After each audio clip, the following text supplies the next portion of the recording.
Welcome to my YouTube channel, Tony Su Vega, your feng shui guru and paranormal expert. Saan ba inilalagay ang fudog? Ang fudog kadalasan ay inilalagay sa harap ng struktura. Pwedeng gusali, pwedeng bahay. Pero tingnan ninyo kung saan yun nilalagay. Kasi pag tinignan natin yung fudog, meron siyang may hawak na parang bola at meron ding isang parang sanggol o anak na fudog.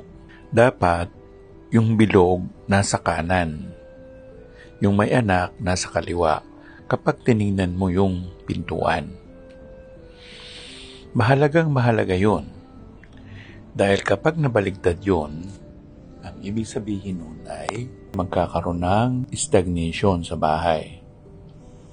O may isa pang mangyayari doon. Magiging matapang ang babae at maaaring ang anderin ang lalaki. Ang fudog ay nakakapagbantay sa bahay. Pinoprotektahan nila ang bahay at maaari ring ito ay nakakapagpalayas o nakakapagpalayo ng mga masasama elemento o enerhiya.